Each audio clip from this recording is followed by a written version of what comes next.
Good morning and happy Friday. I am so happy to be here with you guys today.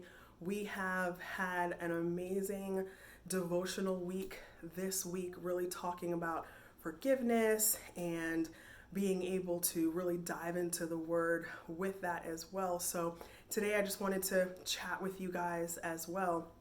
And I imagine if I asked you to think of a time that somebody hurt you, it wouldn't be very difficult for you to recall that. Pain and hurt sometimes happens daily. Whether it's a minor, insignificant thing that we just kind of blow off, or really heart, gut wrenching things and circumstances that really stick with us. The pain is often magnified, especially when these occurrences take place with people that we love, family, friends, and even fellow Christians.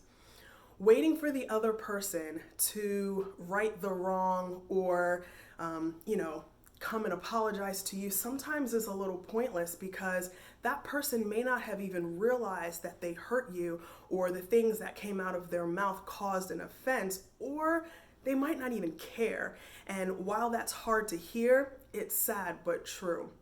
So what do we do?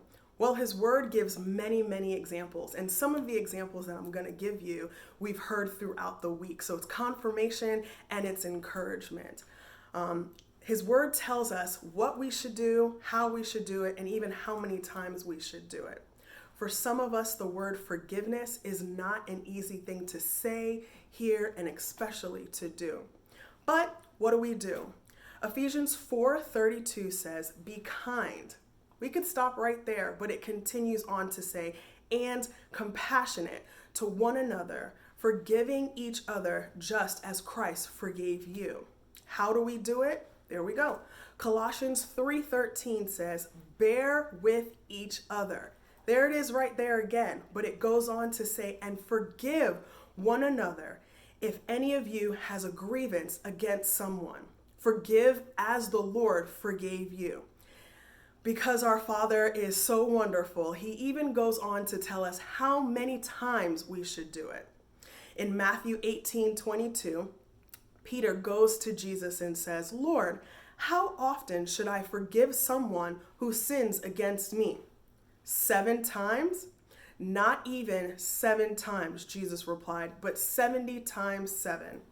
Now, if you dig a little deeper, and as I did and really spent some time with the Lord this week, the most poignant example for me was when Jesus hung on the cross. In Luke 23:34, he says, "Father, forgive them, for they know not what they do." Now, the action of forgiveness is what I want to talk to you about today. The freedom of forgiveness is not for the other person, but it's for you. Letting go of the pain that someone else has caused you opens the door to God's healing and freedom and forgiveness for you. Forgiveness isn't necessarily admitting a wrong or the reconciliation of a relationship or forgiving and forgetting. Not at all. Absolutely, the Greek translated word for forgiveness literally means, and listen, to release. Forgiving others is not an option. Actually, I'm here to tell you today, it's a command. The reason he forgives us is because the pain that unforgiveness has caused was never one that the Lord wanted us to ever endure. That pain that we sometimes hold on to is not one that our Father ever intended for us to carry. That burden was too much for us to carry. So he says, "Forgive others so I can forgive you." It's amazing how much power an 11-letter word holds. It has the power to literally release freedom in our lives. Now, a daily tangible example of this is my son. He is a handsome little boy who's 7 years old and has a big personality. He loves hard. And so when he walks into a room, he can light up a room just with his jokes and his laughters and his smile.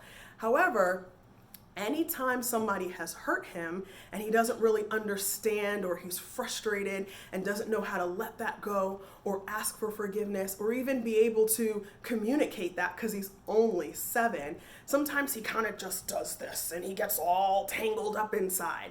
And we really have to work with him to be able to express himself and to begin to start to understand that freedom, because the Lord doesn't want us like this either.